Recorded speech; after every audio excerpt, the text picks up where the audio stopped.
Junior, umenifanyia nini sasa? Nakueleza umenifanyia nini Junior?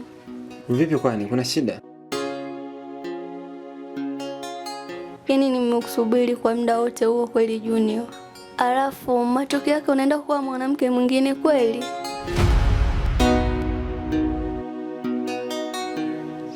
Junior, nahitaji uniambie kitu kimoja tu. Na usinifiche please. Hivi mimi nina kasoro gani ambayo hata ungenioa usingeweza kunivumilia Junior?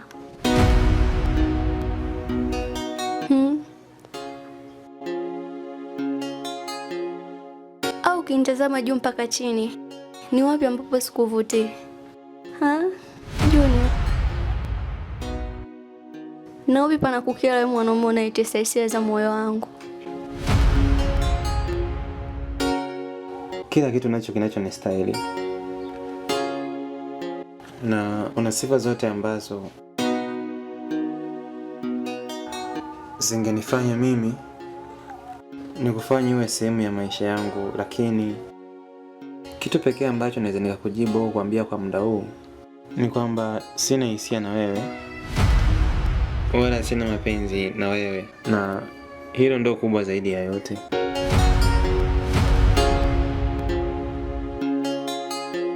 Junior, unajua kutesa.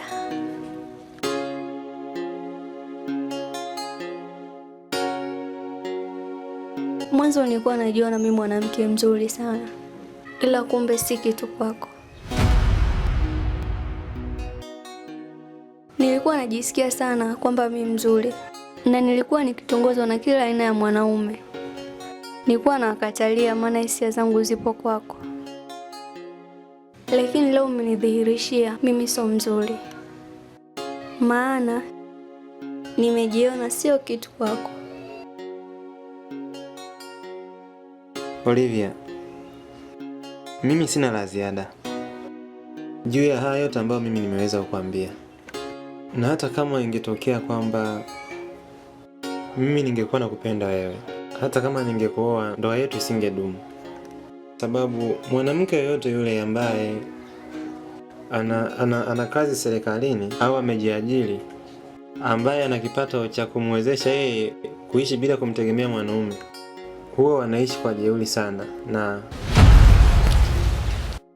huwa hawaishi kwa kumsikiliza mwanaume kwa sababu ya viburi vya mshahara au kazi wanazofanya. Lakini sinjali na hilo, mwanamke ambaye ni mtumishi au mwenye kipato chake binafsi hawezi akaishi kwa kumnyenyekea na kumtii mume wake.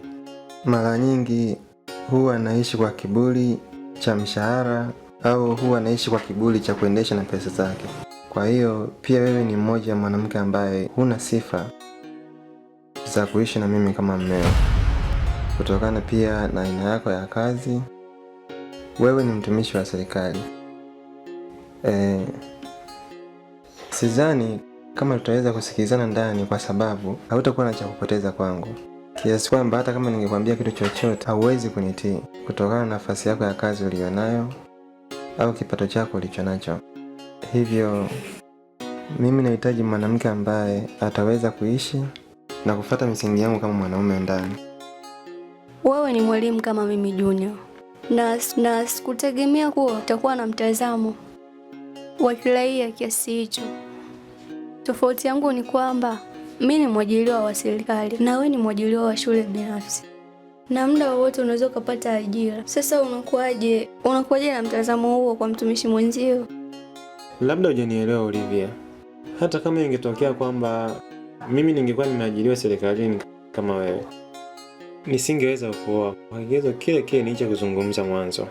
Mimi nipo na mshahara wangu na wewe upo na mshahara wako. Maana yake tutakuwa sawa. Wewe utanisikiliza kwa kipi?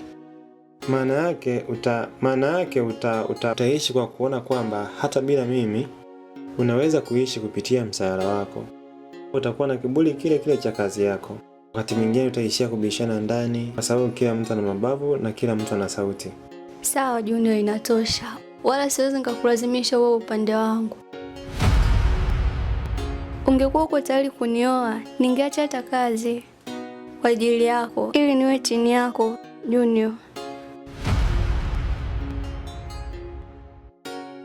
na kwa sababu pia unipendi na pia huna hisia na mimi na kuna mwanamke wa ndoto zako, basi Junior nikutakie, basi mimi nikutakie ndoa njema. Ila tumaini la maisha yangu bado lipo kwako. Naamini ipo siku utakuwa wa kwanza kuja kuibadilisha jamii. Juu ya mtazamo wetu sisi wanawake tunaokosa ndoa kisa kazi. Japokuwa ni kweli siwezi nikakataa kuna wanawake wa namna hiyo, lakini mimi kwako Junior nakuahidi na nakuhakikishia nitaibadilisha jamii na kuielimisha kuwa hata sisi wanawake tulioajiriwa serikalini tuna uwezo wa kukaa na mwanaume.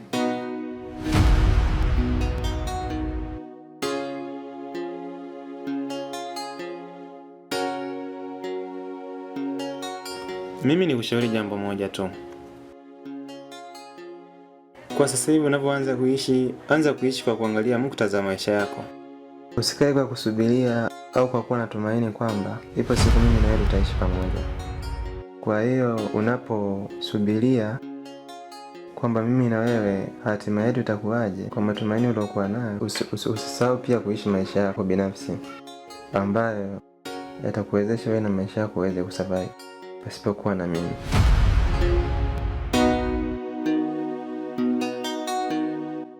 Kuna mwanamke anayekusubiri kukaa na wewe katika maisha yako ambaye ni Madam Olivia. Usisahau kwa hilo.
Nona kazi kuishi without you. If I see you, sauti ya moyo inasema nibaki na wewe. Anona nifanya nisishe kulalama, so kama najifanya leave me Aileen, hii ndiyo familia yangu ninayoishi nayo kwa huku. Huyu hapa ni mdogo wangu anaitwa Joel. Ni mdogo wangu wa tatu kunifuata kwenye tumbo la mama yangu mzazi pamoja na baba. Huyu hapa ni dada yangu anaitwa Rebecca. Dada yangu wa karibu sana, anaishi mtaa wa Sokoni. Huyu hapa ni mshikaji wangu, rafiki yangu, ndiye aliyenipokea huku toka nilipokuja kikazi. Ndio mwenyeji wangu, ndio mtu wangu wa karibu, anaitwa Gopa. Kwa hiyo karibu ujisikie amani, jisikie furaha. Hii ndiyo familia yangu ambayo kwa huku ninaishi nayo. Asante. Shem, karibu. Karibu sana nyumbani. Jisikie amani. Asante Shem. Shem kama Shem. Naambie. Karibu kwenye nyumba ya Mr. Junior. Asante, nishakaribia. Jisikie amani. Tutakupenda kama ukitupenda. Sawa, usijali. Karibu sana wifi. Jisikie nyumbani.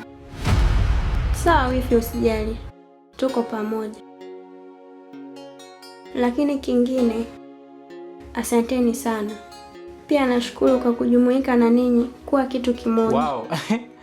Lakini kingine, sina neno jingine la kuzungumza.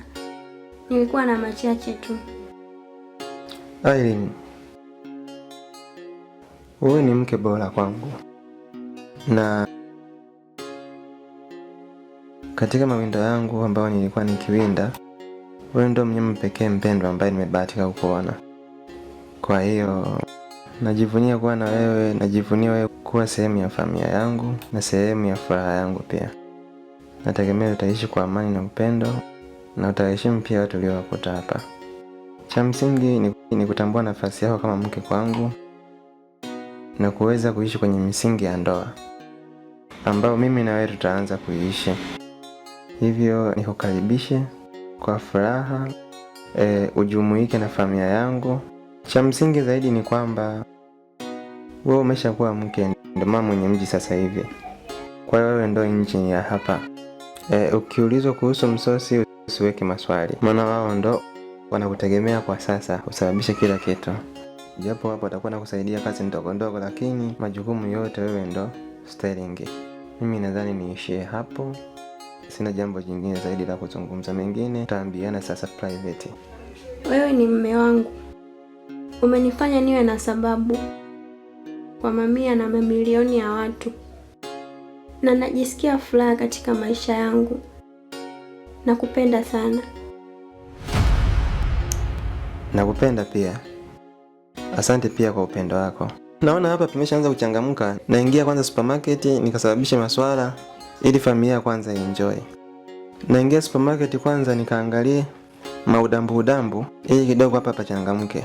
Kwa hiyo baadaye Junior, hata mimi niwache kidogo, si ndio? Haya Shem, karibu. Haya, haina shida. Haya. So Junior, usisahau ahadi yangu.